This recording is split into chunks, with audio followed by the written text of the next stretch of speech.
ವಯಸ್ಸಿಂದಲೇ ಶುರುವಾಗಬೇಕು.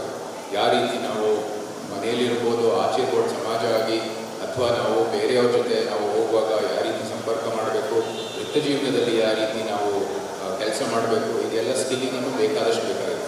So ಇದಕ್ಕೂ ಕೂಡ ಒಂದು ದೊಡ್ಡ ಒತ್ತು ಕೊಡಬೇಕಾಗಿದೆ. ಸೊ ಒಂದು ಹೋಲಿಸ್ಟಿಕ್ ಎಜುಕೇಷನ್ ಎಲ್ಲಕ್ಕಿಂತ ಮುಖ್ಯವಾದ ಆದರ್ಶವಾದಂಥ ವಿದ್ಯಾಭ್ಯಾಸ ಅದೇನೆ.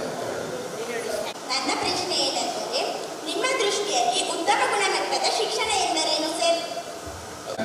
ಇದು ಟಿಪ್ಸ್ಗಳು ಕೊಡುವಂಥದ್ದು ನಾನೇನು ಇದರಲ್ಲಿಲ್ಲ. ನಾನು ಕೂಡ ನಿಮ್ಮ ಥರನೇ ಯಾವಾಗ ಓದಬೇಕಾಗಿತ್ತು, ಸರಿಯಾಗಿ ಓದಬೇಕಾಗಿತ್ತು ಮತ್ತು ಕೆಲಸನೂ ಮಾಡಬೇಕಾಗಿರೋದು ಎಲ್ಲಕ್ಕಿಂತ ಮುಖ್ಯ. ಮುಂದೆ ಇರುವಂಥದ್ದು ಅವಕಾಶ ಇವತ್ತಿನ ಭಾರತದಲ್ಲಿ ಎಲ್ಲೂ ಇಲ್ಲ ನಿಜಕ್ಕೂ ನೋಡೋಕ್ಕೆ ಹೋದರೆ.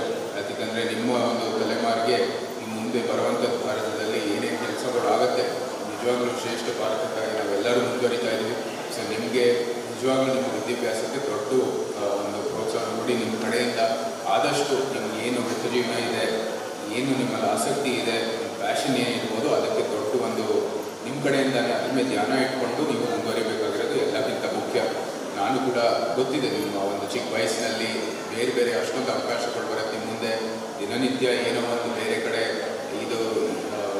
ಕಡೆ ನಿಮ್ಮ ಆಸಕ್ತಿ ಇದು ಒಂದು ಕಡೆ ಇದು ಸ್ಪೋರ್ಟ್ಸಲ್ಲಿ ನೋಡ್ತೀರಾ, ಇನ್ನೊಂದು ಕಡೆ ಇದು ಬಹುಶಃ ಎಕನಾಮಿಕ್ಸ್ ಕಡೆ ಹೋಗ್ತೀರಾ, ಇನ್ನೊಂದು ಕಡೆ ಮ್ಯಾಥ್ಸಲ್ಲಿ ಹೋಗ್ಬೋದು.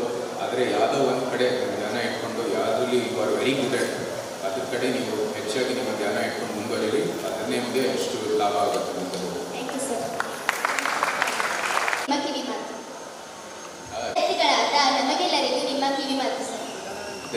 ಸ್ವಲ್ಪ ನನ್ನ ಪ್ರಕಾರ ಅದು ಮನೆಯಲ್ಲಿ ಶುರುವಾಗಬೇಕು.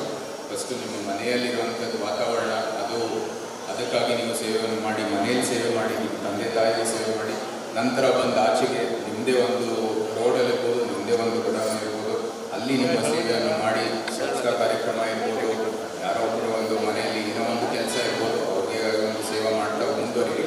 ನಂತರ ನೀವು ಒಂದು ಲೆವೆಲ್ ಆಗಿ ನೀವು ಮೇಲೆ ಹೋಗ್ಬೋದು. ಮತ್ತು ನಂತರ ನೀವು ಸಮಾಜದ ಒಂದು ಸೇವೆಗಾಗಿ ನೀವು ಮಾಡ್ಬೋದು, ರಾಜ್ಯಕ್ಕೆ ಸೇವೆ ಮಾಡ್ಬೋದು, ರಾಷ್ಟ್ರಕ್ಕೆ ಸೇವೆ ಶುರು ಮಾಡಬೇಕಾಗಿರೋದು ಮನೆಯಲ್ಲಿ. ಸೊ ಪಬ್ಲಿಕ್ ಸರ್ವಿಸ್ ಮನೆಯಿಂದನೇ ಶುರುವಾಗುವಂಥದ್ದು. ಇದು ಏನು ನನಗೆ ಇಟ್ಸ್ ನಾಟ್ ಬೈ ಆಕ್ಸಿಡೆಂಟ್ ಅಂತ ಏನೂ ಇಲ್ಲ. ಅದು ಪ್ರತಿಯೊಬ್ಬರು ಭಾರತೀಯರಾಗಿ ಸಮಾಜ ಸೇವೆ ನಮ್ಮ ಪರಂಪರೆ, ನಾವೆಲ್ಲರೂ ಮಾಡೋಕ್ಕೆ ಹೋಗ್ತೀವಿ.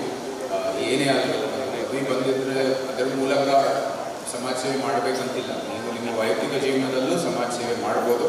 ಏನು ಅದಕ್ಕೇನು ಪದವಿ ಅಂಥದ್ದು ಏನು ಬೇಕಾಗಿಲ್ಲ. ನಿಮ್ಮಲ್ಲೇ ನಿಮ್ಮ ಮುಂದೆ ಇರುವಂಥ ಸಮಸ್ಯೆಗಳನ್ನು ಅದರ ಬಗ್ಗೆ ಪರಿಹರಿಸ್ತೇನೆ, ಅದೇ ಒಂದು ದೊಡ್ಡ ಕೊಡುಗೆ ಸಮಾಜಕ್ಕೆ. ಸೊ ಅದಂಥದ್ದು ಏನಿಲ್ಲ. ಸಮಾಜ ಸೇವೆ ಎಲ್ಲರೂ ಮಾಡ್ಬೋದು, ಎಲ್ಲರೂ ಮಾಡಲೇಬೇಕು. ಮತ್ತು ನಮ್ಮ ಭಾರತದಲ್ಲಿ ಅದು ಒಂದು ಪರಂಪರೆ. Public service, what is your public service in your perception, sir? Did you choose it or was it an accidental, sir? ಇದು ಮಕ್ಕಳಿಗೆಲ್ಲ ತುಂಬ ಅನುಕೂಲ ಆಗುತ್ತೆ. ಮುಂದಿನ ದಿನಗಳಲ್ಲಿ all over India, all over the world ಅವ್ರು ಎಲ್ಲೇ ಇದ್ದರೂ ಕೂಡ ಅವರು ಒಂದು ಸ್ಟೋರಿ ರೀಡಿಂಗ್ ಸೆಷನ್ನು ಈ ಡಿಜಿಟಲ್ ಟಿ ವಿ ಮುಖಾಂತರ ಮಕ್ಕಳಿಗೆ ತಲುಪಿಸೋ ಒಂದು ತಂತ್ರಜ್ಞಾನವನ್ನು ಇಲ್ಲಿ ಅಳವಡಿಸಿದ್ದೀವಿ. ಅದಲ್ಲದೆ ಇಲ್ಲಿ ಸುಮಾರು 3,500 ಬುಕ್ಸ್ಗಳು ಇದೆ. ಸುಮಾರು 45 ಮಕ್ಕಳು ಒಂದೇ ಸಲ ಕೂತಿ ಓದೋ ಅಂಥ ಒಂದು ವ್ಯವಸ್ಥೆ ಮಾಡಿದ್ದೀವಿ.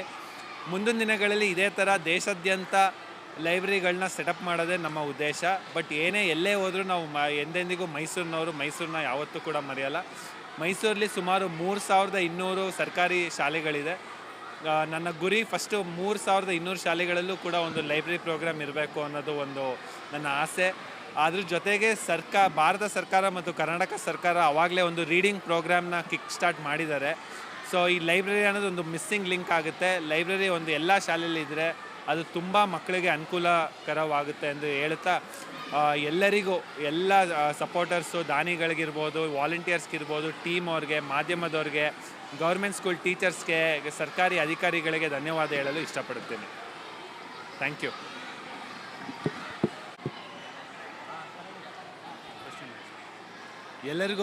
ಎಲ್ಲರಿಗೂ ನಮಸ್ಕಾರ. ನನ್ನ ಹೆಸರು ನಿಖಿಲೇಶ್ ಅಂತ.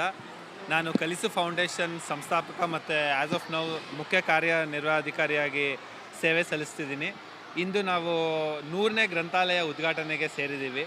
ಮೈಸೂರಿಂದ ಶುರುವಾಗಿರೋ ಒಂದು ಆರ್ಗನೈಸೇಷನ್ನು, ಅಂದರೆ ಒಂದು NGO ಇವತ್ತು ಸುಮಾರು ಬೇರೆ ಬೇರೆ ಭಾಗಗಳಲ್ಲಿ ದೇಶಾದ್ಯಂತ ಲೈಬ್ರರಿಗಳನ್ನ ಮಾಡ್ಕೊಂಬಂದಿದ್ದೀವಿ. ಬಟ್ ನಾವು ಏನೇ ಆಗಲಿ ಮೊದಲನೇ